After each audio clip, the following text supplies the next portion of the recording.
A service of KIBMradio.com, the Internet's home for an all old-time radio.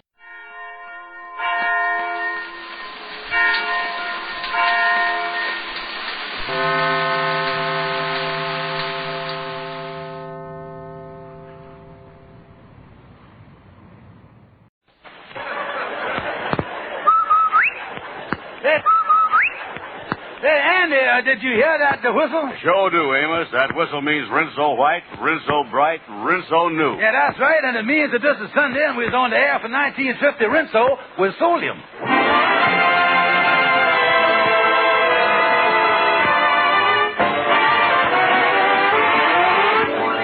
The Amos and Andy Show with Ernestine Wade, Lou Lubin, Johnny Lee, Willard Waterman, Jeff Alexander and his orchestra, and radio's all-time favorites, Amos and Andy.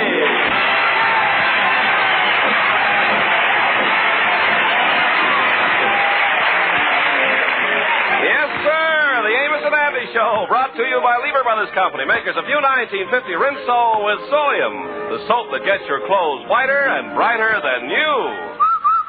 Rinso white, Rinso white, Rinso new. Happy little wash day song.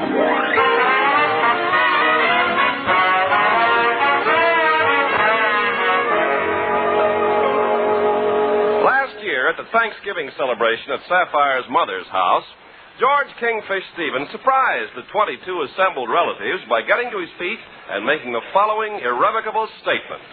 Yes, folks, I'm telling each and every one of you sweet people that 1 year from today, you was all invited to my house for a big Thanksgiving dinner. Well, another year has rolled around, and once again, the happy Thanksgiving season is here. And this morning, when Sapphire reminded the Kingfish of his invitation, he turned to his wife and said sweetly, "What, have them 22 vultures here for Thanksgiving? I won't have them. I'll commit suicide first."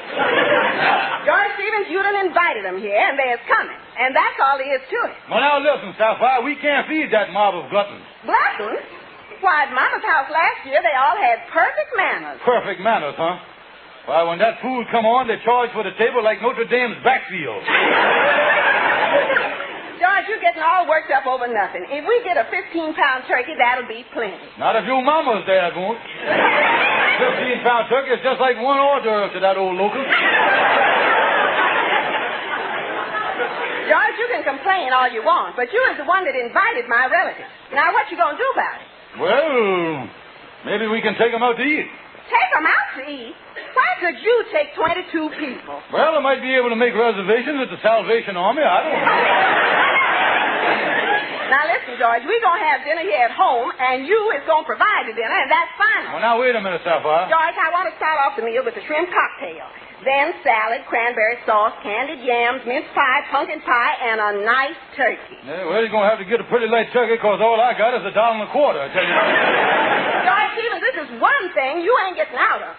I ain't going to be embarrassed in front of my relatives. Now, you get out of here and find some way to get us a Thanksgiving dinner, or there's going to be fireworks, and not because it's the 4th of July. Do you hear that, you no good loafing bum? I'm going to the bedroom.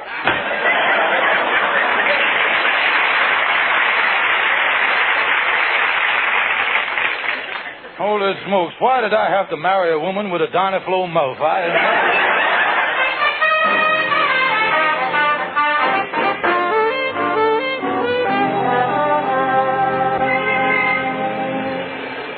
Well, come on, Anna. Let's walk on down to the lodge hall. Okay, Kingfish. You was really upset about your in-laws coming, ain't you? Oh, yeah, Anna, yeah. I'm really in trouble already. I got a pre-motor Thanksgiving dinner by Thursday. Yeah, well, with all them relatives coming, I guess you ain't got no oil tourniquet. Well, I wish they'd never started this Thanksgiving thing in the first place. If them pilgrims had only stayed back in Siberia where they belong, we wouldn't be...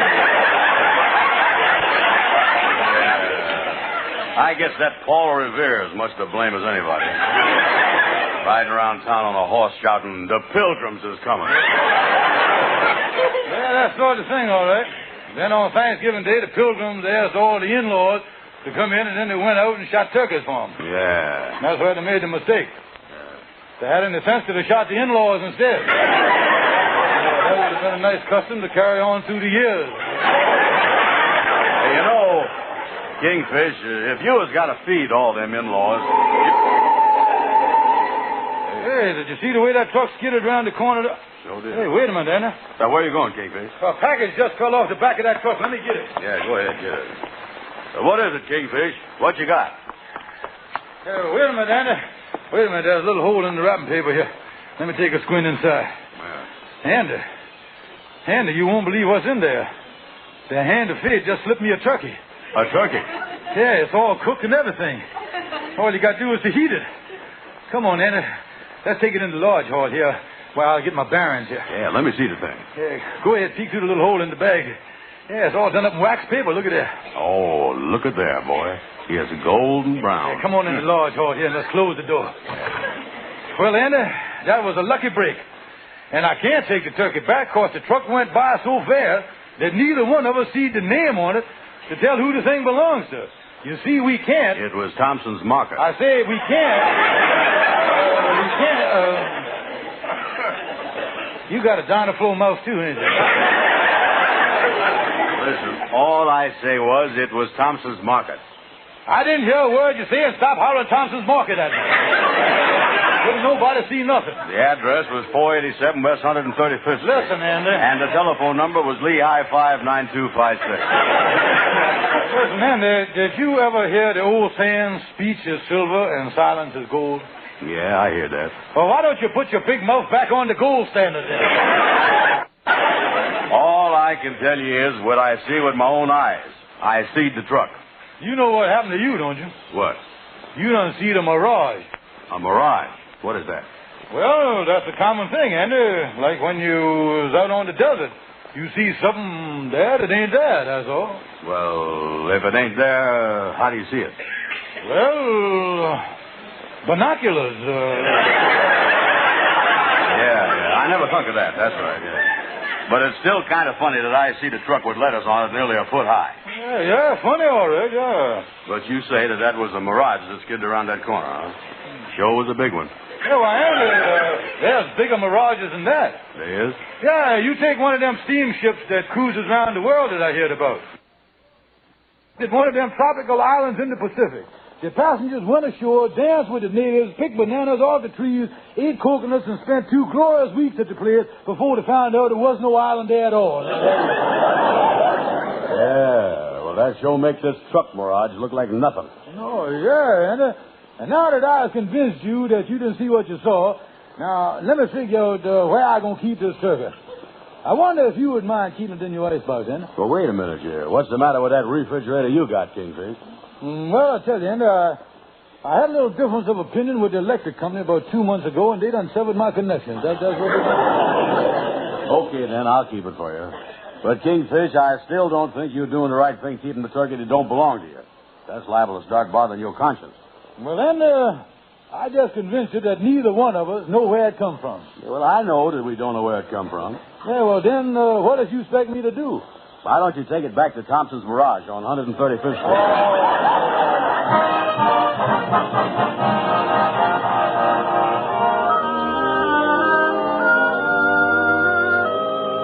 Oh, me. It's 3 o'clock in the morning, and I ain't had a wink of sleep yet. I don't know why I can't sleep. All my problems are solved. I got that turkey and everything. Why can't I sleep? I'll tell you why you can't sleep, George. Who that? It's me, George, your conscience. Conscience, what are you bothering me for now? It's that turkey, George. You know it doesn't belong to you. It belongs to Thompson's Market. And mark my words, if you insist on keeping that turkey, you'll never be able to enjoy it. I won't be able to enjoy that turkey. Conscience, you ain't got as much sense as I thought you had. And another thing, George, it's little things like taking a turkey that doesn't belong to you that lead to bigger things. This may well be your first step toward a life of crime. Yeah, but you don't understand, Conscience. On one side, there might be a life of crime. But on the other side, I'd have to face 22 of my wife's relatives without no turkey. They give Joan of Arc a better deal than that, you know. All right, George, have it your way. But remember what I said about starting a life of crime. One of these days, you'll find yourself in a big gray building with bars on it. You mean they'll put me in a... Yes, and it won't be a mirage either. Oh, no.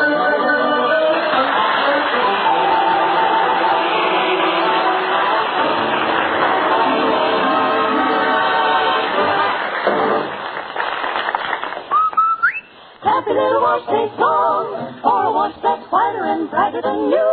Rinso washes, Rinso new, Rinso white.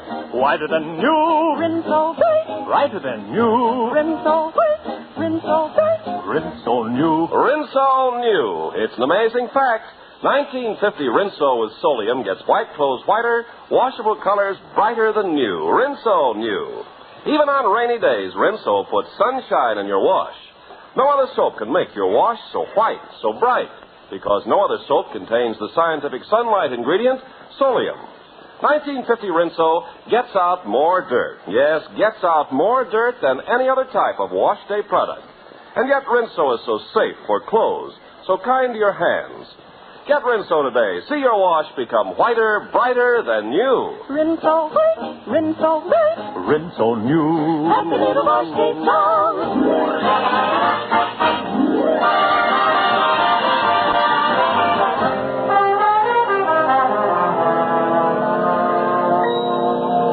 Oh, me. I don't know why I feel so tired today.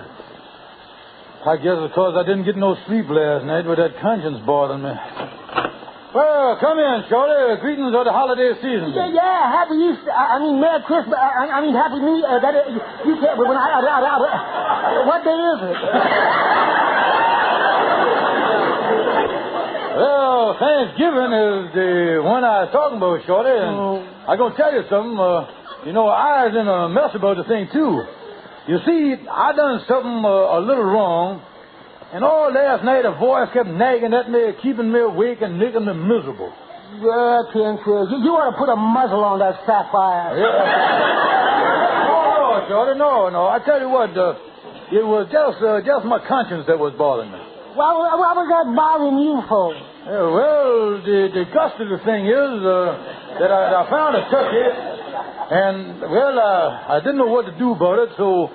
my conscience wants me to return the thing, you see. And the thing that really got me, Shorty, is that my conscience said to me that a little thing like taking a turkey, just taking one turkey now, might lead to a life of crime. You think there's any truth to that, Shorty? Oh, yeah. That's where it is in life. That's where it is in life, Kingsfield. The little things lead up to bigger things. Look what happened to my father. Yeah, well, what happened there? One day, Papa, he went into a market, and while the clerk wasn't looking, he took a can of sardines, and the next day he took a jar of pickles, and from there he went on to take a Swiss cheese, liverwurst, salami, smoked tongue, and whole ham. Holy smoke! He took all that stuff. What finally happened to him? Oh, well, he went to the police. He gave himself up to the detail. He decided to come clean with that. He opened a delicatessen.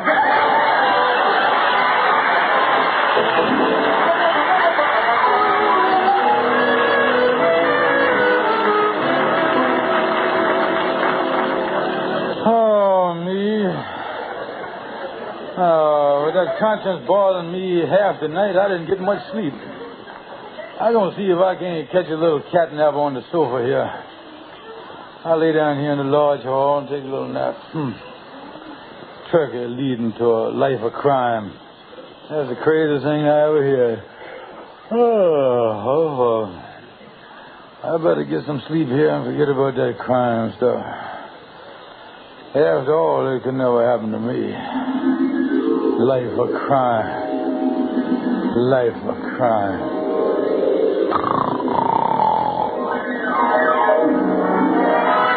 Calling all cars, pick up George Stevens for turkey snatching. Calling all cars, pick up George Stevens for jewelry store robbery. Calling all cars, pick up George Stevens for armed bank holdup.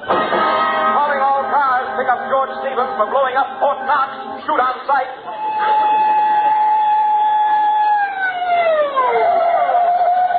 All right, Stevens, come out of that alley. We got you covered. I ain't coming out. You'll never take me. I won't confess. I won't confess.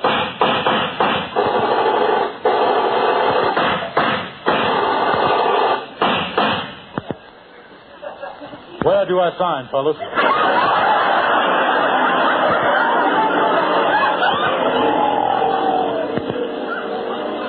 Gentlemen of the jury, you have reached a verdict in the case of the state of New York versus Mad Dog Stevens. Foreman Amos Jones, what is your verdict?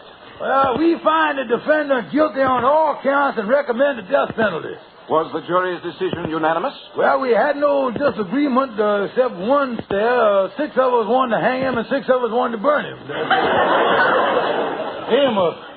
Amos, you can't do this to me. The prisoner will please stand in front of the bench while the judge pronounces sentence. George Stevens, are you ready for me to pass sentence? Why, where's Sapphire, the judge? You have been duly convicted by a jury of 12 turkeys, and I hereby sentence you to be taken to Thompson's Market, where on January 15th at 8 o'clock in the evening you will be put to death in the electric chair. Tickets now on sale at the box office. Oh, no, Sapphire. Not the chair, not the chair.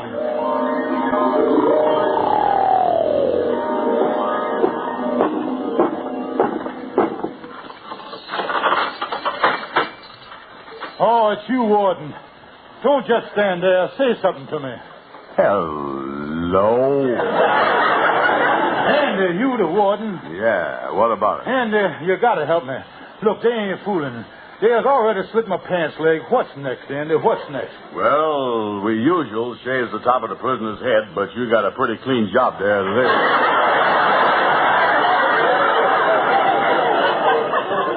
Warden, ain't there nothing you can do for me? Well, I got a little surprise for you, Mad Dog. I was going to give you the juice at 8 o'clock, but I got you an hour's stay of execution. Yeah, well, got some hope. What did I get to stay for? Well, I'm going to watch television tonight, and I don't want the tube to go dim during Arthur Godfrey. Oh, me. Why did I ever start off by taking the turkey? Well, it's too late now. And I got to run along, too. I got to speak to the reporters who's going to cover the thing for the papers. Yeah, what is you going to speak to them about? Oh, I'm going to tell them to control their laughing and giggling during the festivities. All right, guard, you can bring in the prisoner's last meal.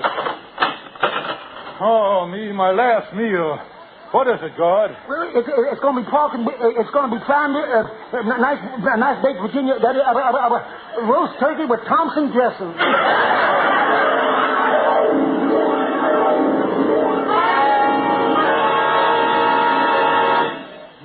No, I don't want no turkey. Take it away. Take it. Uh-oh. Oh, what a terrible dream that was. 2 minutes more and I woke up dead. Oh, me. I don't know whether to give up the turkey or face them 22 relatives. I don't know what to do. Hi, Kingfish. Andy, you just the man I want to see. You sure is a fine pal. What's the matter, Kingfish? Watching television while I sitting there burning in the electric chair. Andy, don't ever speak to me again.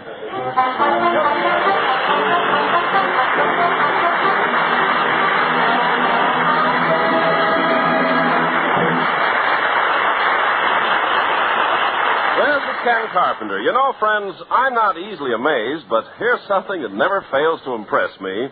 A wash done with new 1950 Rinso turns out not just whiter, but whiter than new, and washable colors brighter than new, because only Rinso contains Solium. Now, it's a proven fact that no other soap can get your wash so white or colors so bright. Your clothes turn out Rinso new. Why, you know, even on rainy days, even if you have to dry your wash indoors, wonderful Rinso with Solium puts sunshine in your wash. 1950 Rinso gets out more dirt than any other type of wash day product. Yet Rinso is so safe for clothes, so kind to your hands. You better stop in at the store and get the economical giant size of new 1950 Rinso with Solium. And then see for yourself what an amazingly beautiful wash new Rinso gives you.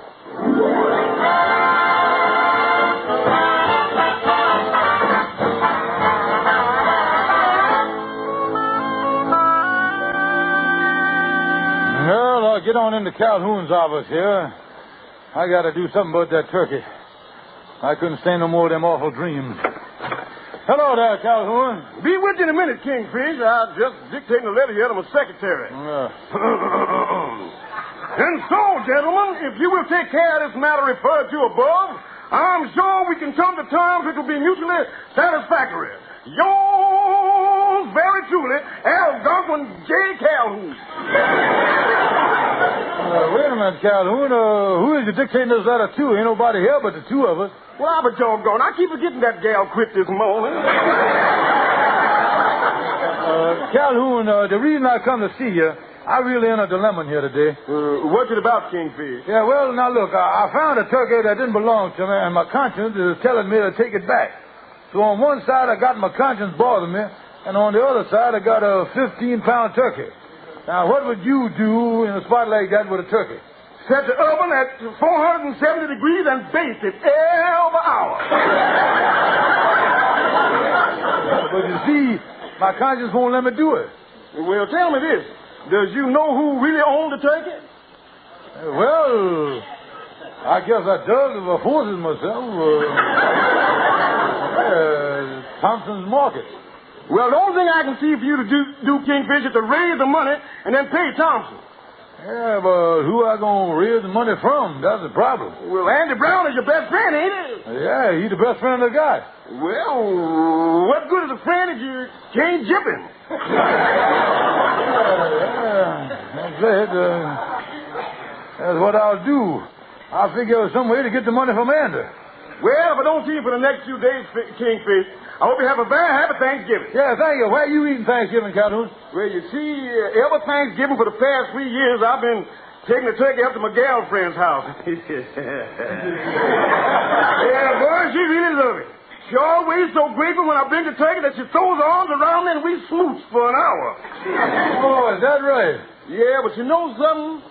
I got a faint suspicion that gal is cheating on me. What you mean? I was looking in the icebox last night and there was 18 turkeys.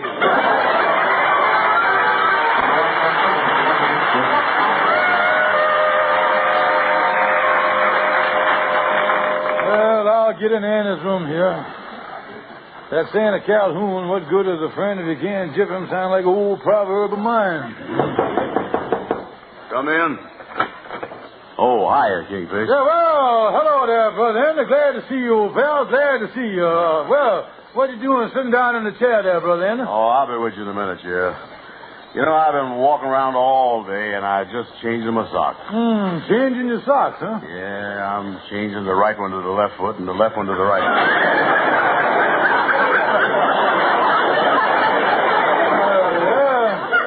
Yeah, I guess, that's good all right. Rotating the socks is a good idea.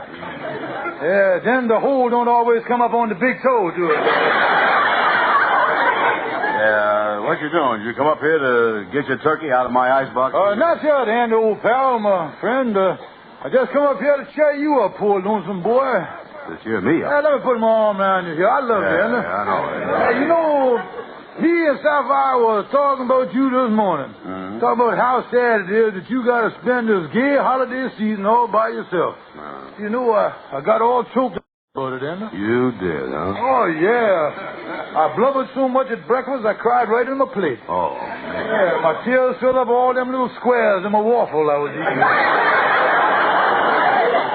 I tell you, it's a sad thing, Andy. You being all alone in this miserable room here. Yeah, what is you driving at, Kingfish? Well, Andy, I was extenuating you an invitation to have Thanksgiving dinner with us. No fooling. You mean you want me to come up to your place for Thanksgiving dinner? Yeah, Andy. I'm inviting you in consideration of our long friendship, our lifelong association, and a small sum of $15. Yeah.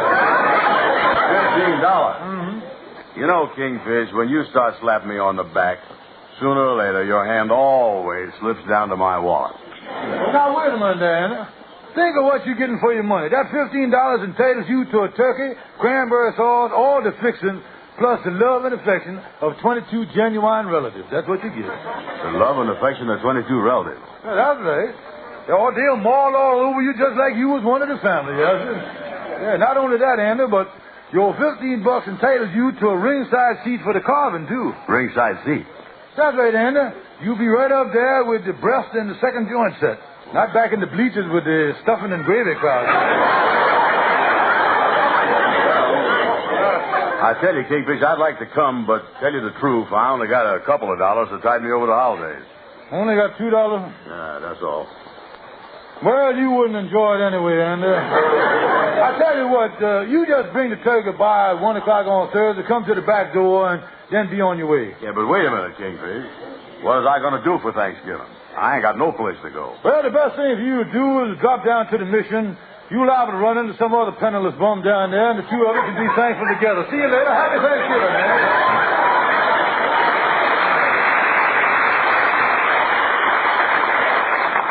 Well, I done made an honest effort to raise the money to pay back Thompson's mortgage. Now, it ain't my fault that Andy didn't have no money. I'll just keep that turkey, and my conscience is clear. George? Yeah. It's you again, Conscience. You're not doing the right thing. Take that turkey back to Thompson's market. Now, wait a minute now, Conscience. What are you making such a fuss about? After all, I'll be eating for you, too. No, George. No, you've got to listen to me. Well, now, listen. I'm going to do what I want to do. All right, George, but mark my words. You'll never be able to enjoy that turkey. You'll never enjoy it. What did that Conscience know? Anyway, I was in the clear. Even if Thompson didn't miss the turkey, ain't nobody going to find out I had it. When them 22 relatives get through with that bird, there ain't even going to be no caucus delecti. I know that.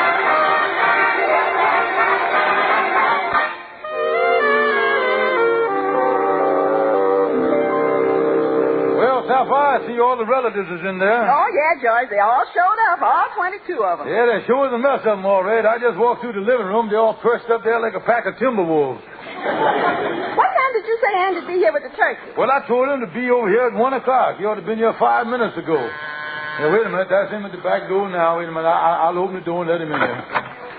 Oh, Brother Andy. Hi, Kingfish. Hi. Yeah, well, I see you got the turkey there. And my conscience said that I ain't going to enjoy this thing. Now, give me that turkey, Andy. You get on down to the mission before they run out of beans, Andy. You know something, Kingfish? I've been thinking. The other day when you found this turkey, you say that truck that fell off was just a mirage? Yeah, that's right, Andy. Mirages is a common thing, all right. It certainly is. And you've got another mirage on your hands. What you mean, Andy? Well, this ain't no real turkey. This is one of them plastic jobs the market decorates the window with. Happy Thanksgiving.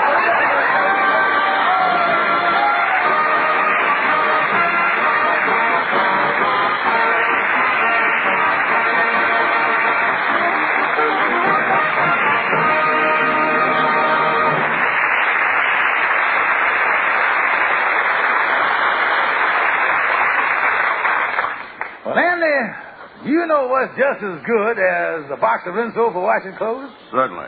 Another box of Rinso. Millions of women say there's nothing like Rinso. And today, more women use Rinso than any other wash-day soap in the world. 1950 Rinso with Solium actually gets your white clothes whiter than new and washable colors brighter than new. Your wash is Rinso New. Rinso is great for dishes, too. It makes the hardest part of dishwashing easier. Pots and pans really shine. Get the economical giant-size Rinso with a red Solium label. Good night, folks. See you next Sunday. Be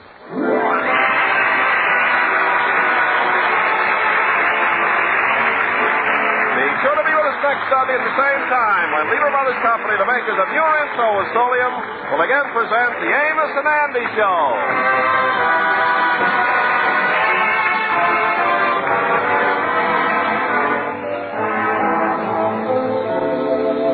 Lifebuoy Get Skin Cleaner gives you longer all-over protection after your daily bath. Remember, there's not just one or two, but 13 areas of the skin where doctors have found BO. Lifebuoy protects you all over, gives you top 24-hour security. Get Lifebuoy right away.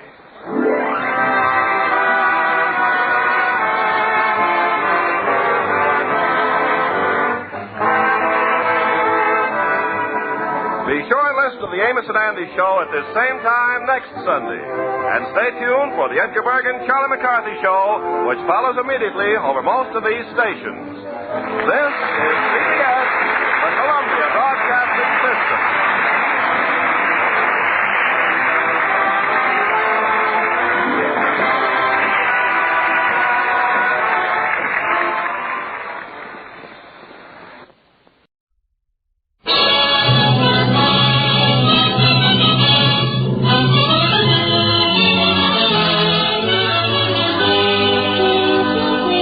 The DuPont Company of Wilmington, Delaware, makers of better things for better living through chemistry, presents the Cavalcade of America. Tonight's star, Thomas Mitchell. Tonight's play, One Nation Indivisible.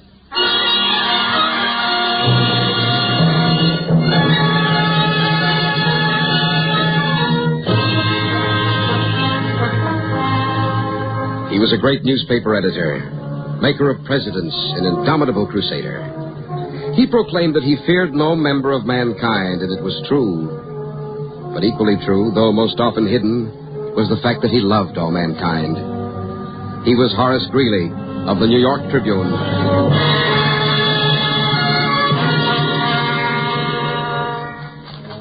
The time, March 1865. When you get back to the office, be sure the composer... A hansom cab hurries over New York's cobblestone streets. Horace Greeley gives last-minute instructions to his office boy as he races to catch a train. But, Mr. Greeley, you mean that President Lincoln has asked you to come to see him before, and you've said no? Oh, for heaven's sake, boys, stop talking about Abe Lincoln as if he was some kind of a minor deity. A few years ago... Don't interrupt, boy. A few years ago, he was an unknown Illinois politician.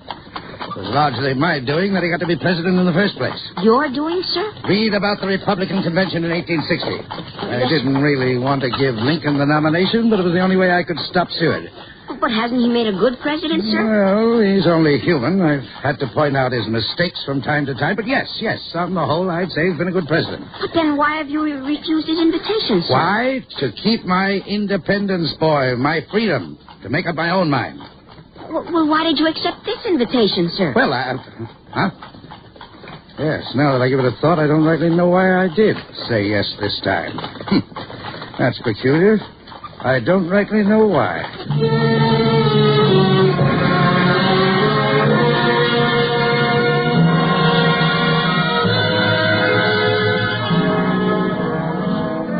Oh, come in, Mr. Greeley, come in.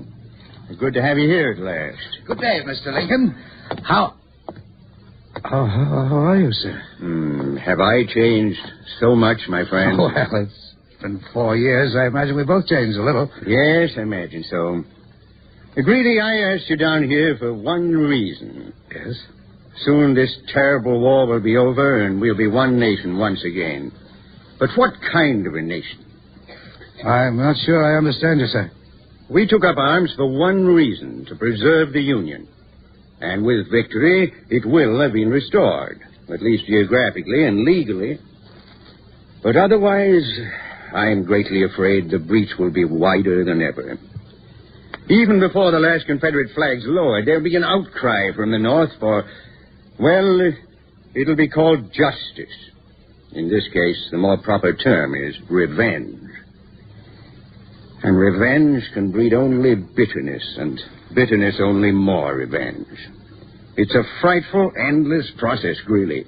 We've got to try to stop it before it begins. We, Mr. President? I hope so, Greeley. Because I seem to remember a rhyme. What's Greeley's opinion on Monday is public opinion by Sunday. When you became an abolitionist, millions followed you. When you called for the hanging of Jeff Davis, well, it's said that 10,000 men enlisted the sooner to gratify your desire in the matter. And now, sir, you'd have me reverse myself, swallow my own words? They were words for war, and they helped us to win. But they're not words which will contribute to a fruitful peace. But what about Jeff Davis, sir? What will happen to him? Privately, I hope he never falls into our hands. A good many Northerners believe that he's a rebel, that he should be tried for treason. To what end, Greeley? So North and South can fight the war all over again in a courtroom. Jefferson Davis should not be punished? No. Let history judge him. For us, we have a peace to win. Help us, Horace, please. Use that tremendous power of yours for charity, for magnanimity and triumph. With all respect, sir, that which you call my power derives solely from my independence. And something else, Horace. Your integrity. I thank heaven for it.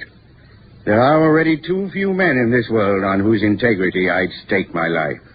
Thank you, sir. Profoundly. And I shall consider what you've said to me before taking a stand.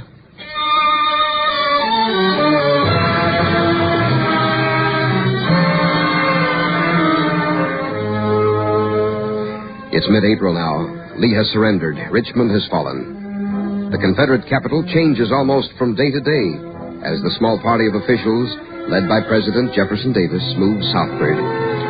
Today, in a small house in Charlotte, North Carolina, Jefferson Davis awakens to the knock of his private secretary. Mr. President, it's Harrison, sir. Come in. Good morning, Harrison. Good morning, sir. What time is it? Well, it's only 6, sir. But we have a dispatch from General Johnston marked urgent. I thought you'd wish to be awakened. Quite right, Harrison. Is this it? Yes, sir. Thank you. Oh, no. Good heavens. More terrible news, sir? Yes. Here, read it. President Lincoln was shot by an unknown assassin at Ford's Theater night of 14. No. Died morning of 50. I'm sorry, sir. Lincoln murdered. You know what this means, sir? It means that we've lost our noblest and best friend in the court of the enemy. For the North, it's a tragedy. And for us, it's a disaster. It also means that you must start west immediately, sir, and try to get across the Mississippi. Why? You won't be safe now, sir. It's quite possible you'll be blamed for this terrible crime. What? Blame me for Lincoln's murder? Oh, no, surely not. Whatever the North thinks of me, they can't believe me capable of inspiring such a foul and frightful crime. No, Harrison. I don't believe it.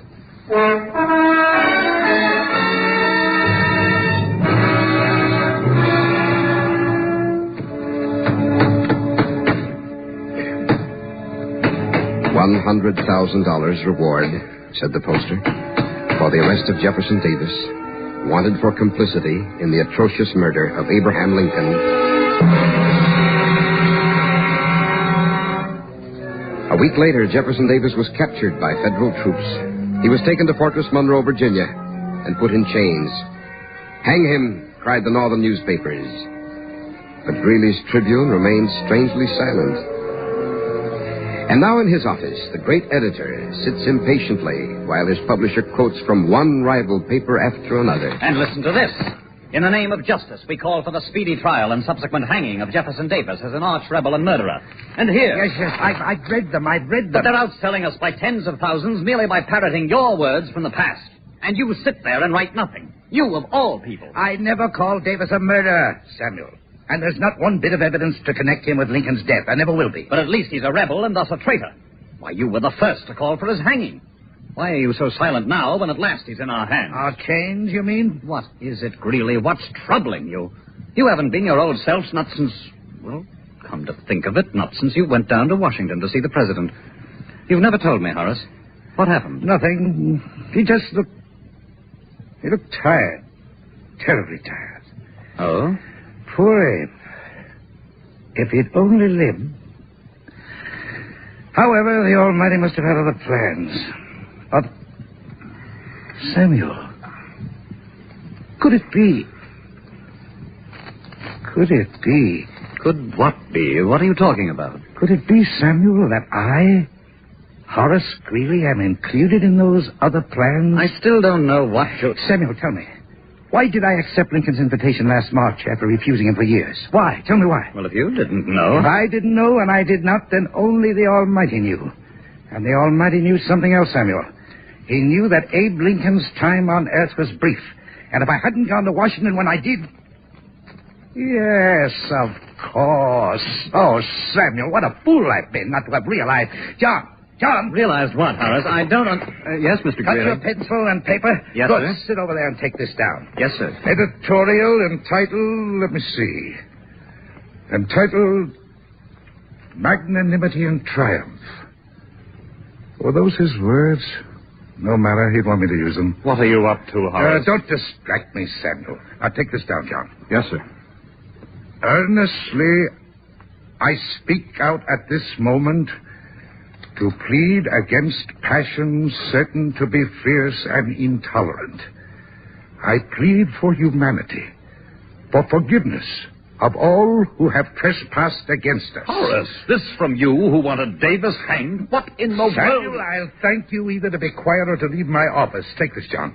Yes, Mr. Greeley. In a reunited nation, there can be no place for revenge, for malice, for injustice born in anger.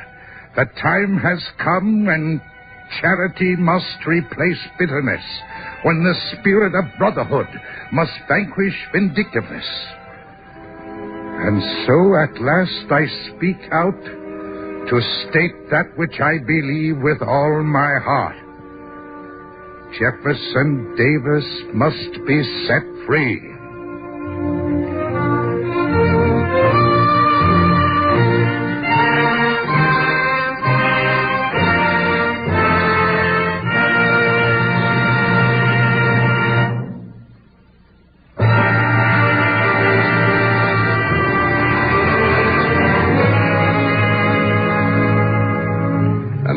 We return to our cavalcade play, One Nation Indivisible, starring Thomas Mitchell as Horace Greeley.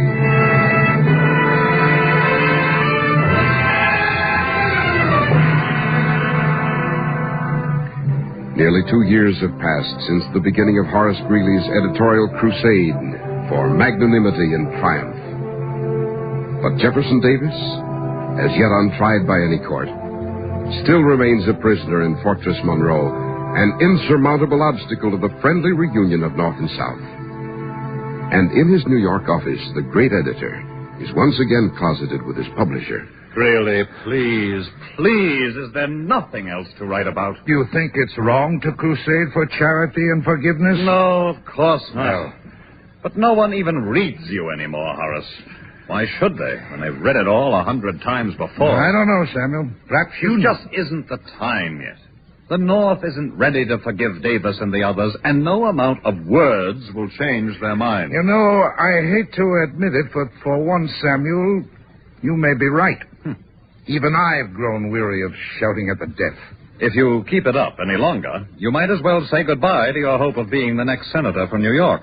Or have you already given it up? No. In all honesty, I haven't. Well, I may be a fool, but I even think I have a chance for the presidency in 68. You've a good chance, and you know it. All right, Samuel. You win. Or does my ambition win? In any case, I will find something else to... Yes, boy, what is it? Oh, there's a lady downstairs to see you, sir. Well, get her name. Have her come back later. I have her name, sir. It's Mrs. Jefferson Davis.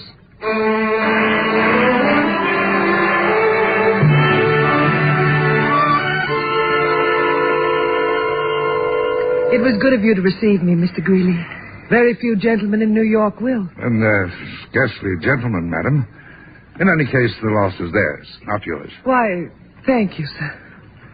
Oh, Mr. Greeley, it's such a pleasure to meet you, to sit here in this office where so many brave and wonderful words have been written in behalf of my husband. Well, yes, You're almost the only one, you know, and certainly the most influential, who continue to speak out for Mr. Davis's release. Madam, We can never hope to repay you, I know, but at least... Madam, please. There's something I must tell you. Yes? What is it? That is... I've had to come to the reluctant conclusion that I've been fighting for a hopeless cause. Hopeless? Yes. Oh, no. No. Oh, Mr. Greeley, you can't give up. For the time being, I must. Not from cowardice, but from plain common sense. I've converted all I can. Every word I write now merely means I make another enemy. Sir, Please, madam, please. When the time comes and people are ready to listen, I shall... Mr. Greeley, it's been 2 years now since my husband went to prison. Yes, I know. And still the government refuses to try him. Or to even let him speak or write in his own defense. But I know that, madam, but I've done all I can. Only President Johnson can release your husband. I've seen the president, sir. Even he doesn't know when the trial will be. Of course he doesn't. The government will never try him because it knows it can't convict him. But is that right? Is that justice? I have asked that same question 100 times, madam. Now, what more can I do? Mr. Greeley, I asked the president if my husband couldn't possibly be released on bail. He said he might allow it, But only if I could find a group of distinguished Northerners who would be willing to go down to Richmond and sign Mr. Davis's bail bond. That would get the president nicely off the hook. And he said that you, Horace Greeley, would have to be one of them. And put me right on it, huh? Mr. Greeley, if only you could see my husband, you couldn't refuse me. You couldn't. It would break your heart to see him now. He's not even 60. But these last 2 terrible years in that frightful prison, he's an old man now, Mr. Greeley. An old man. His hair is white. And his hands are so thin and wrinkled. And he's sick. Terribly sick. And he'll die, Mr. Greeley. Mrs. Davis, I think I should tell you that your husband's welfare doesn't greatly concern me. I've never laid eyes on the man. He was my bitter enemy for 4 long years. How can you? I thought you were a kindly man. Well, that's the least of my weaknesses, madam. And the little I have does not center on your husband, in or out of prison. Oh, I see. I'm extremely sorry, sir, if I haven't taken up so much of your time. If you'll excuse me... Madam, please sit down. If I've offended you, I'm sorry. I merely wish to make it perfectly clear to you that it's not from sentiment, madam, or soft-heartedness that I intend to sign your husband's bond. What? With me, it's Oh, Mr. Greeley. Oh, Mr. Greeley. It's solely and purely a matter of principle. As I've said, and I believe that before this nation can be reunited, Jefferson Davis must be set free. And so believing, I must sign his bond. Oh, I don't know how to thank you. You don't know what this will mean for us. Yes, I think I know. I even know what it will mean to me.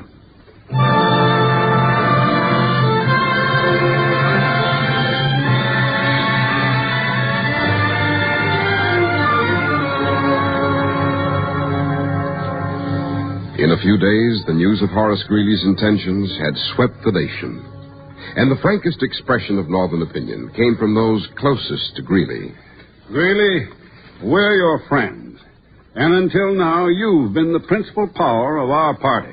Thaddeus, I'd rather... A month ago, Horace, you told me privately that you expected to defeat General Grant for the coming nomination for president. Do you care to deny it? Oh, ambition is hardly a shameful disease. You no longer care, is that it? Of course I care. Do you think I enjoy cutting my political throat? Well, then why? Why? Because I'm right. We say you're wrong. Of course you're wrong. And not only wrong, but disloyal.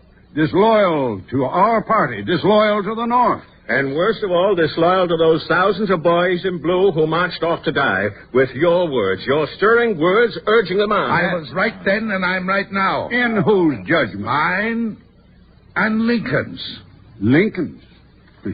You talk to him, do you? No, I only listen. He speaks quite clearly, even now. I see. And what does he say? He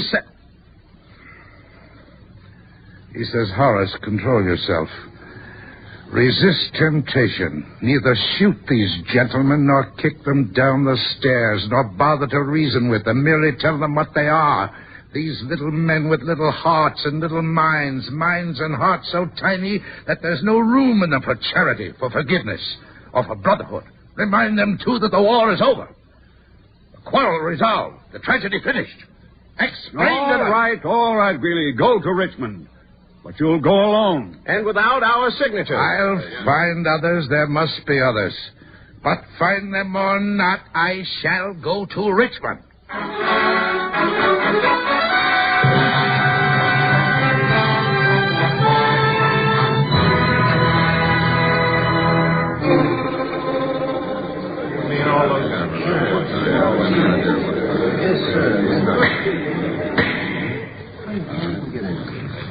Let the prisoner now be brought before this court.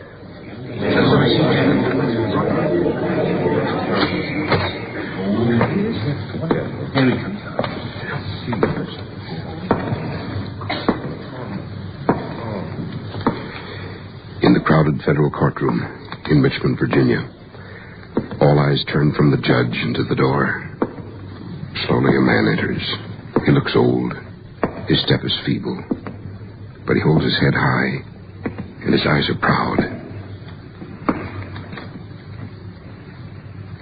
Mr. Jefferson Davis?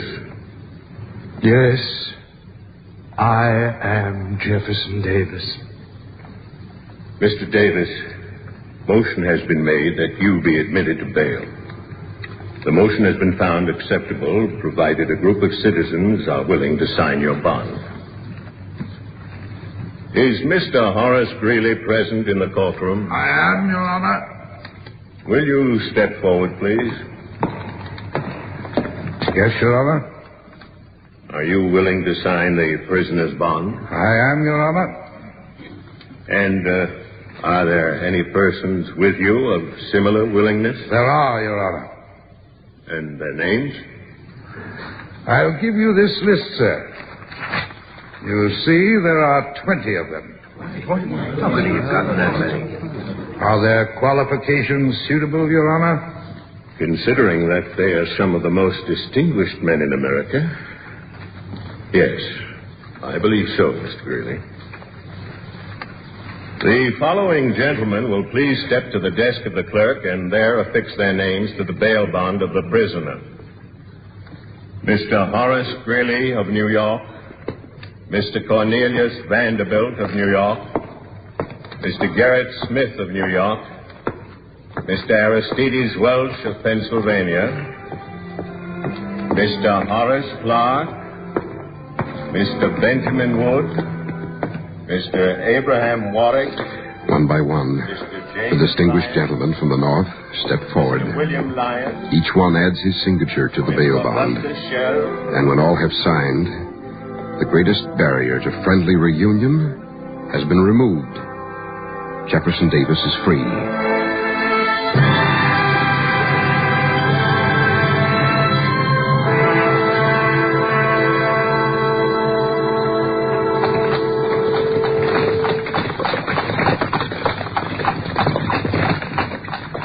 Mr. Greeley? Yes, boy? Tell me, sir, is it true that in the courtroom you almost changed your mind about signing? Changed my mind? No. Peculiar thing, though. Somehow I got the notion there was someone right behind me watching. Someone tall. But, sir... Yeah. I know. There was no one. Minds play tricks sometimes. It was just a notion, boy. Just a notion.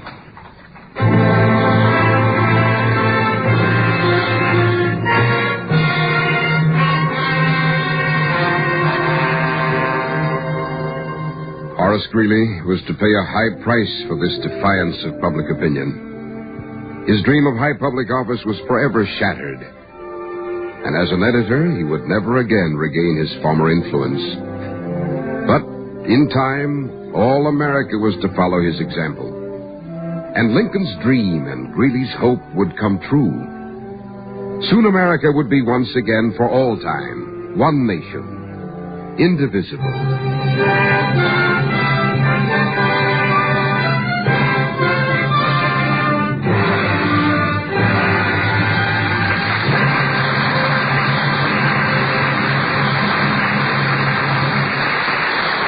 Thanks to Thomas Mitchell and the Cavalcade Players for tonight's story, One Nation, Indivisible.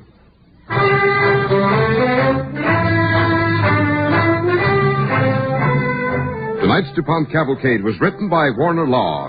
Original music was composed by Arden Cornwell, conducted by Donald Voorhees. The program was directed by John Zoller. With our star, Thomas Mitchell, you heard John Barclay as Lincoln, Alan Hewitt as Sinclair, Arnold Moss as Jefferson Davis, and Ann Seymour as Mrs. Davis. And this is Cy Harris, reminding you to be with us next week when the DuPont Cavalcade will present Away Borders, the story of one of the most daring maneuvers of naval history. Our star, Wendell Corey. Ladies and gentlemen, for 18 years, the DuPont Cavalcade of America has brought to millions of radio listeners stories of the achievements of the men and women who have given us our American heritage. Now, the DuPont Company is bringing you Cavalcade on television. Watch the TV listings in your newspaper for Cavalcade of America TV in your locality.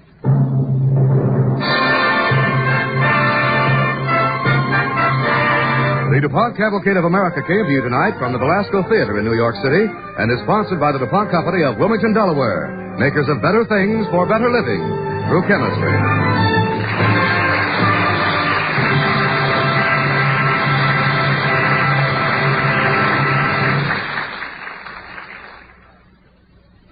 Tonight, just for laughs, listen to Red Skelton on NBC.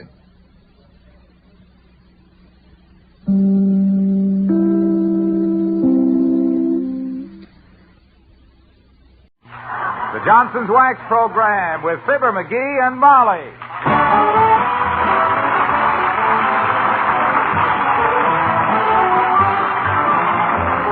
Makers of Johnson's Wax and Johnson's Self-Polishing Glow Coat present Fibber, McGee, and Molly with Bill Thompson, Gail Gordon, Arthur Q. Bryan, Dick LeGrand, and me, Harlow Wilcox. The script is by Don Quinn and Phil Leslie. Music by the King's Men and Billy Mills Orchestra.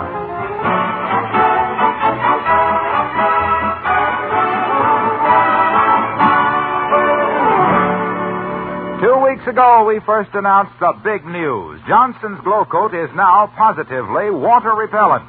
At last, there's a self-polishing floor wax that does not streak nor leave ugly spots when you wipe up spill things, does not wipe off nor lose its shine when you mop it. Since that first announcement, thousands have asked, can I get the new Glow Coat now at my dealers? Well, the answer is yes. Every dealer is now completely stocked with the new water-repellent Glow Coat. You'll find it in the same familiar yellow container with the bright red band. All you have to do is look for the name Glow Coat to be sure of getting the one self-polishing floor wax that is positively water-repellent. It looks just the same on the outside. Oh, but what a wonderful improvement inside. Don't wait to give your floors this new protection. Tomorrow, get Johnson's new water-repellent Glow Coat. It's at your dealers now in the regular Glow Coat package.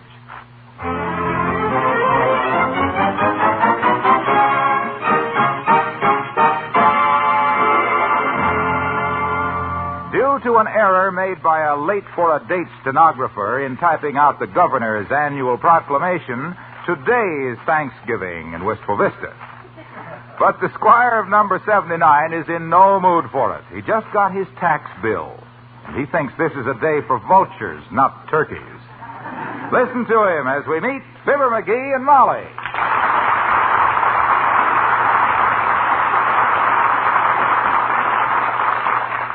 This tax bill, will you? $124.68 taxes on real estate and property we already own. Is that robbery or ain't it? It ain't. Huh? I mean, it isn't. Well, that's better.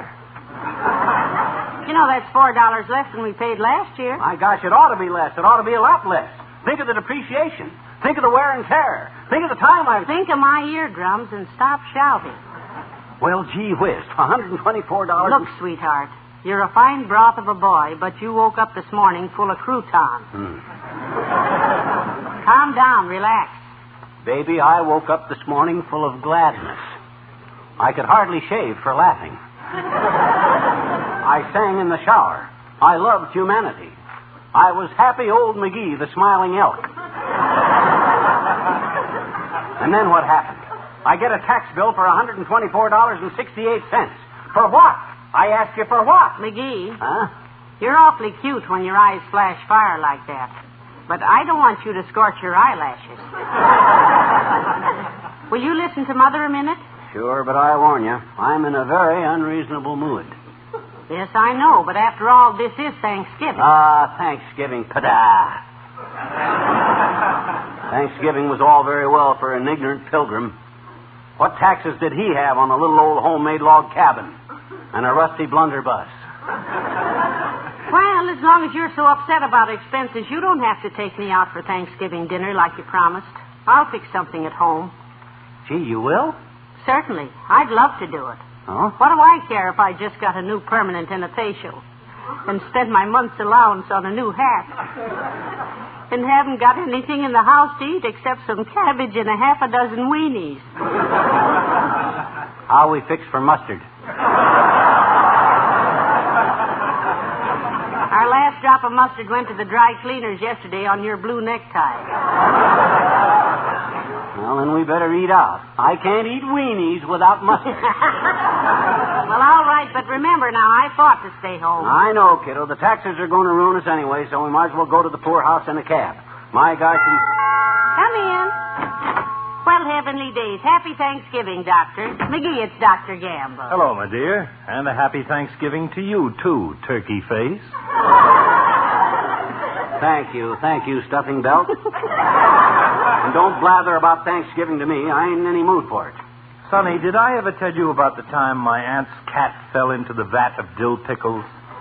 No, you didn't, Doctor. What that cat got to do with me? Oh, nothing. Nothing at all, except that you are the sourest puss I've seen since then.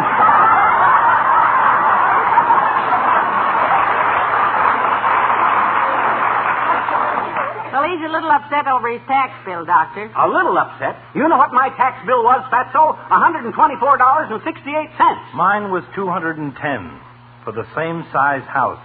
Yeah, but you got a gravel driveway. Now, look, Schnook. Yeah? Must you always be beefing about something? You're a chronic complainer. You have the warm, human, emotional soul of a slag heap. By the way, Molly, speaking of slag heaps, I'll have to eat my Thanksgiving dinner at the hospital. May I drop in here afterward for a cup of your coffee? Why, Doctor, we'd love to have you do that, except that McGee's taking me out to dinner. Where are we going, McGee, anyway? Gus's. You can get a table-d'hôte dinner there, a la carte, for $2 a throw. A table-d'hôte dinner, a la carte. Mm-hmm. What'll they think of next? I've never been there myself. Is it nice? Nice? Why, my gosh, they even got a sextet of 5 fiddle players on the balcony.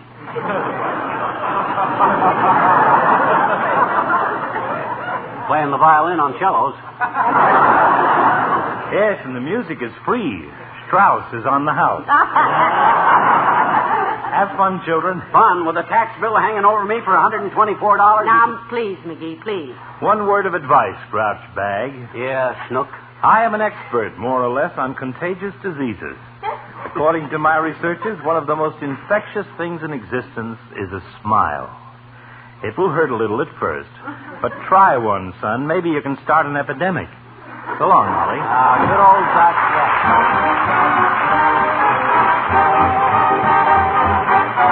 Billy Mills to the orchestra, and bye-bye, baby.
$124.68 taxes on this house. Why, the dirty highbinders. What do them bandits want? Blood? No, I think they want money, McGee. The bill says Maybe they're just confused down there at that city hall. Maybe they think I want to buy this house. Maybe they don't know I already bought it and paid for it with my own sweat and tears. Yes, sweat, tears, and a lucky raffle ticket, don't forget. As a matter of fact, McGee, this house only cost us $2, you know. Oh, my gosh, that makes it even worse. $124.68 taxes on a $2 house. That's ridiculous. It's outrageous. It's unconstitutional. It's Ole from the Elks Club. Come in. Well, hello, McGee. Hello, Mrs. Happy Thanksgiving. Thank you, Ole, and the same to you. What's happy about it? Look, I don't know that's eating you today, McGee. But I know today what Ole's eating. Turkey. I won a turkey last week in the raffle, a 30-pound turkey. My gosh, Ole, a 30-pounder. That's what they say it weighs at the raffle. And I believe it, too. The bones alone must have had 28 pounds. My goodness, your wife must be planning quite a dinner, Ole. Are you having some friends over? No friends, Mrs. Just relatives. My sister-in-law... Julia, she's spending her vacation at our house. Oh. Well, she's got a good job in the city. She's a governess. I wish she'd go home and do it. Governess? My gosh, married a governor, eh? Which governor did she latch on to? Oh. No, McGee. A governess is a lady who, she stays with the family and takes care of the children. Oh, a sitter. You said something there, McGee. Since she comes 2 weeks ago, she don't stop sitting all day. In my easy chair. Where does your sister-in-law work, Ole? Oh, she works for an Irish family in the city, Mrs. You know, I had a big idea yesterday. If it works, she goes home. But it ain't come out good. Yeah? What'd you do, give her a hot foot?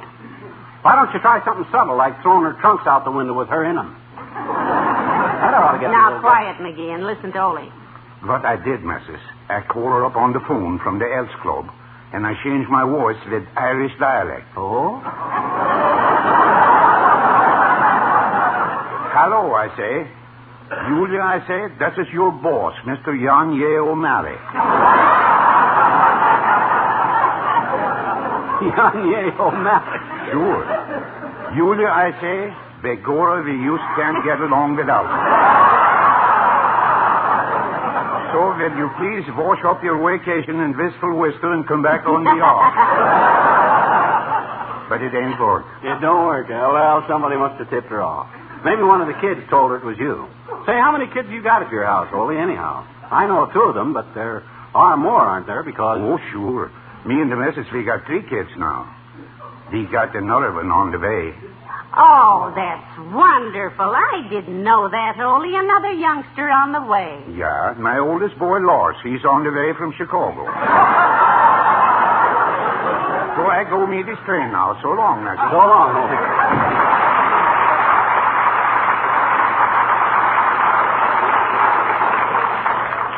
What was I doing when Ole came in here? Seems to me I was sore about them. That dad-ratted pocket-picking, purse-snatching tax department. I'll say I'm sore. Oh, now, McGee, don't get all worked up. Boy, does this tax thing burn me up. Get your hat, kiddo. I'm going to go down to that city hall and... The city hall, sweetheart, is closed today. This is Thanksgiving, remember? A day of smiles and sweetness and light. A day of joy and gratitude for our blessings. Well, it shows what dirty cowards those guys are. Picking a legal holiday for me to open my tax bill that came yesterday on. They knew I'd have to have... Hello, Molly. Hi, pal.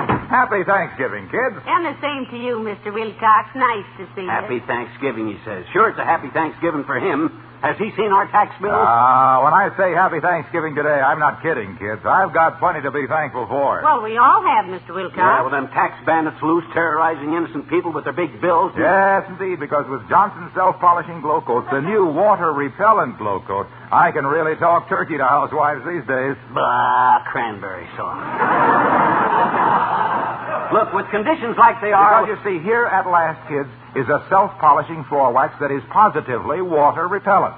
A wax that stays on and stays bright even after repeated damp moppings. Is it gravy repellent, too, Mr. Wilcox? Because lots of people will spill gravy today. Absolutely, Molly, absolutely. With Johnson's new water and gravy-repellent glow coat on your floor linoleum, You can fill things up with a damp cloth or mop them up if you like, but you don't wipe the wax off your floor. I'd like to wipe out that tax crowd because Glow Coat stays on and stays bright longer. Not days longer, but weeks longer. So Johnson's new water repellent Glow Coat. Hey, the finest. Hey, it is. Look, it's the last word. Look. Please, Waxy. I'm sorry, pal, but I got to get going. You see, my aunt is having 18 relatives over to her house tonight for a duck dinner, and I'm trying to think of a way. A way to what? Duck dinner. Go on, kid. Oh, that's cute.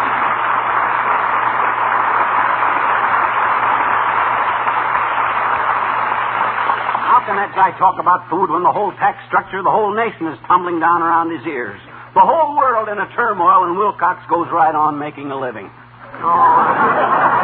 For goodness sakes, McGee, forget it till tomorrow at least. This isn't going to wreck our whole world economy, dearie. It's the principle of the thing, Molly. $124.68 on a house that I only got an investment of $2 in. It's outrageous.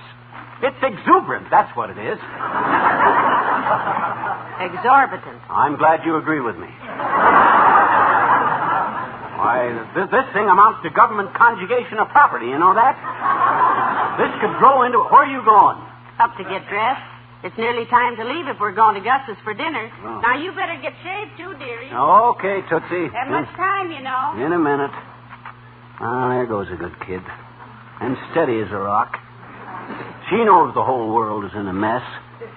Russia with the atom bomb. The pool table at the Elks with a 2-foot hole tore in the cloth. And me with a tax bill for $125. But is she worried? No, sir. When she gets hungry, she just... Come in. Hi, mister. Oh, it's you, Teeny. Well, come in if you want. But I warn you, I'm in a rotten humor. Oh, that's okay, mister. Happy Thanksgiving, anyhow. Well, happy Thanksgiving. I'm sore, sis, you understand? Oh? I'm steamed up like a clam dinner. If I was running this town, there'd be no taxes. I'm against taxes. Anyhow. Gee, mister, our teacher was, too, yesterday, I betcha. She was, eh? She was, I said she was, eh? Who was? Your teacher. What's that? Against taxes. When? Yesterday. I know it.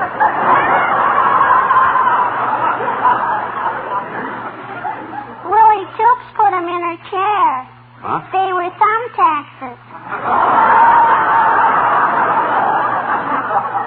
Only it wasn't her thumb that she... No. Skip it. Okay. Hey, mister, we had a wonderful play at school yesterday, I betcha. You did? Pilgrims and Indians. I was a beautiful pilgrim maiden. Well, that's fine, sis. Now, you're on long home. Oh, I got time, mister. I'm in no hurry. I'll act it out for you.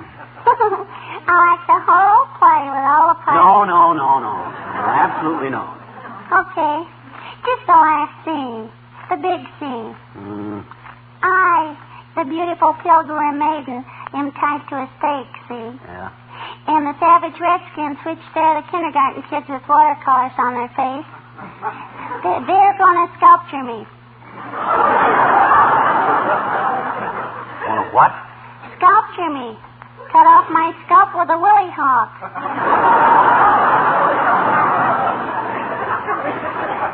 Tomahawk. Tommy didn't have one, so he had to use Willie.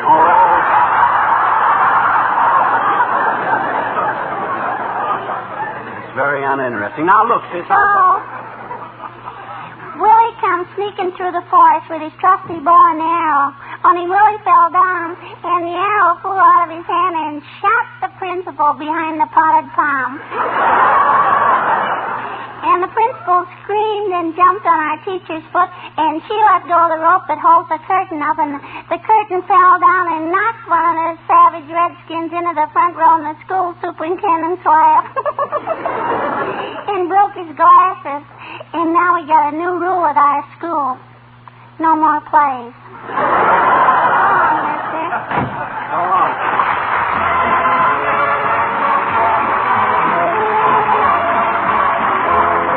Man and the Last Mile Home. You can travel around the globe and see a lot of things from Mandalay to Old Pompeii and Paris in the spring. But travel as you will, you'll only learn one thing. The longest mile is the last mile home when you've been away. The dearest dreams are the dreams of home when you've been away. You travel far over land and sea, then one day it's as clear as can be. The longest mile you ever roam is the last mile home. You travel far over land and the sea. Then one day it's as clear as can be. The longest mile you'll ever roam is the last mile home. The last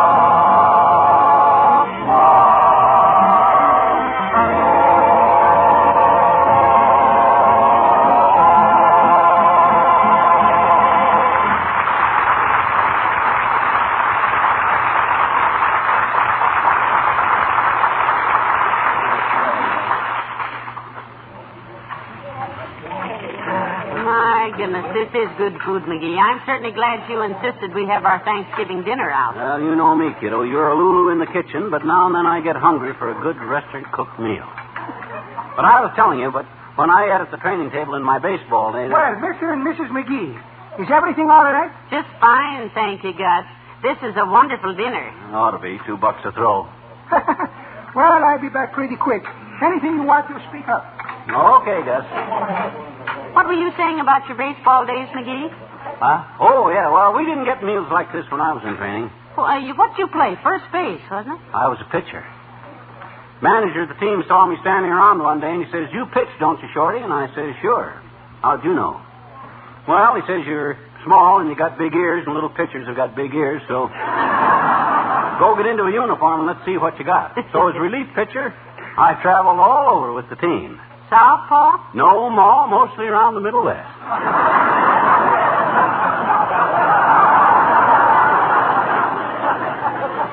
I often wish I would have stayed a baseball player, Mrs. Bones. Baseball players don't get whammed with $125 tax bills. $124. Hush, dearie, hush now. You're talking so loud people are looking. Well, let them look. By George, one of these days, isn't that Latrivia sitting at the table behind the post there? One of these days it probably is. Sure it is. Hey, Latrivia. Why didn't you let the man finish his dinner? Ah, hello, Your Honor. It's nice to see you. Hello, Molly. Hello, McGee. Latrivia, you're just the guy I wanted to see. Sit down. Well, just for a moment. But please stop waving that piece of paper in my face. That's no ordinary piece of paper, Mr. Mayor. That's a declaration of war. Look at this tax bill, Latrivia. I want to protest. By George... Please keep your voice down to a bellow, Mr. Mayor. May I apologize for breaking into your Thanksgiving with that silly tax business? Oh, that's quite all right, Molly. As mayor of this city, it is my duty to listen to the protests of citizens at any time of the night or day, or on holidays. Holiday.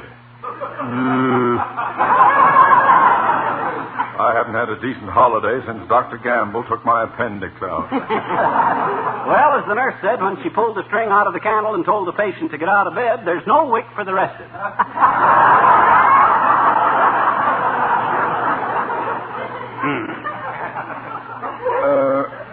Who was the patient? And why were they using candles? Fuse blown out? Of course not. That was just a kind of a gag saying. And if you will permit me to correct you, McGee, the saying is not no wick for the rested. It's no rest for the wicked. That's right. I know that. Doggone it. It was just a joke I made up. A joke? A joke? I don't see anything funny in a nurse yanking a patient out of bed. Was it one of Gamble's cases? No, it wasn't. It wasn't a case at all. All I said They was... don't use candles in Dr. Gamble's hospital, Mr. Mayor. Must have been some little bitty hospital because... It was not a horse-related pipe, little ice pail. Aha, the candle. Look, Latriv, when you said... I'm sorry. I'd like to stay and hear more about the way those nurses handle their patients. I wasn't nursing about the kid in the panel. The patient in the candle. All I said was this whole thing started. That rabbit started. You said I went in you with the horse. I was merely... I was... You...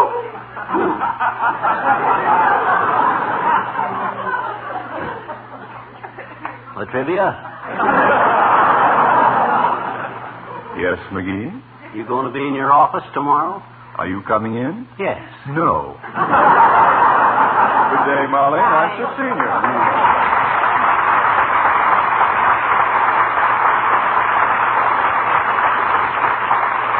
Jerry, I must say this was no occasion to take up the matter of your tax bill with the mayor. This is Thanksgiving. Yeah, fine Thanksgiving. With bankruptcy breathing down my neck. Excuse me, please, Mr. McGee. You don't look happy about something. Is something the matter with dinner, maybe? No, Gus, it was a beautiful dinner. Just lovely. Good. How's about some nice desserts? No, thanks, Gus. I'm too upset. What's upsetting you, Mr. McGee? Is it anything I can do something about it? I'm afraid not, Gus. Just take a look at this tax bill. $124.68 on a house we already own. Good gracious, you own a house? Isn't that wonderful? Wonderful? What's wonderful? I'm trying to find a house for my wife and kids, but so far we're just living in a trailer. Really, Gus? How many children have you? Well, only 7, but they're very noisy. Like 8 or 9 sometimes. It must be very nice having a house, I think. Yeah, but my gosh, Gus, 124... I never forget when I get my citizenship. The judge says, Gus, he says, why you want to be a United States citizen? So I say, Judge, I say, for a big judge, you ask very silly questions. I want to be a United States citizen because over here... Nobody is saying, Gus, your papa was a shoemaker, so you got to be a shoemaker. Here, everybody can do what he wants to do. My kid is as good as anybody else's kid. That's all very well. When we come from old country in a little freight boat, we see Statue of Liberty holding up a lamp. My wife, she gets tears. She says, Gus, that lamp is signing for people like us. We work hard here. We pay taxes with gladness, so that lamp is stay lit for other peoples. For us, Mr. McGee, it's 365 Thanksgivings every year. No dessert? No, thank you, Gus. No dessert. Me either, Gus. Just give me the check. Oh, it's no check today, Mr. McGee, for my friends. I start this business with help from people like you. You're good to me, and everybody is good to me. Thanksgiving is from me to you. Thank you very much for coming in. Thank you very much, Gus. It was delightful.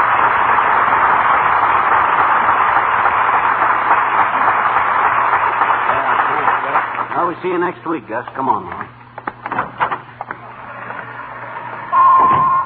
Now then, what were we talking about, McGee? This tax bill.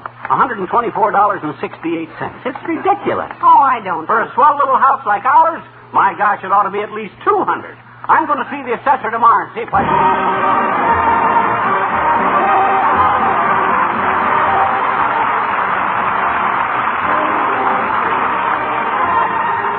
Fibber and Molly return in a moment. It's the biggest news in floor care. It's the most important development in self-polishing floor waxes in the past 15 years. Johnson's new Glow Coat is now positively water repellent. It does not show ugly streaks or spots when you wipe up spilled things. Stays on, stays bright, even after repeated damp moppings. Now you don't have to re-wax your whole floor every time you spill something on it. Now you don't kill the shine of your bright waxed floor first time you mop it. Now you can get the new self-polishing floor wax that's positively water repellent. It's Johnson's new Glow Coat. Protect your floors from wear and water. Give yourself new freedom from floor care drudgery. Tomorrow, first thing, get Johnson's new water repellent Glow Coat. It's at your dealers in the familiar yellow container with the bright red band.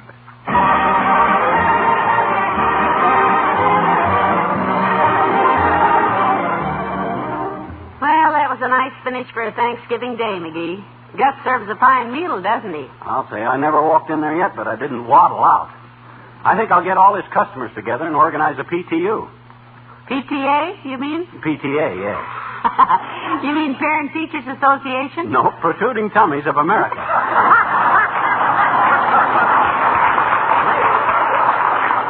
Good night. Good night, all.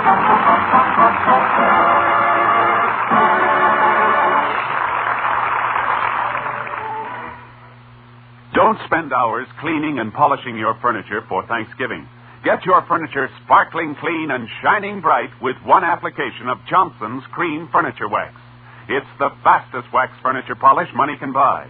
In fact, Johnson's Cream Wax cleans so quickly, polishes so quickly, that using it is almost as easy as dusting. A few strokes with a cloth gets furniture clean, a few more, and it's polished to gleaming brightness. And Johnson's Cream Wax contains no sticky oils to catch dust. This week, speed Thanksgiving cleaning with the fastest wax furniture polish money can buy. Get Johnson's Cream Wax.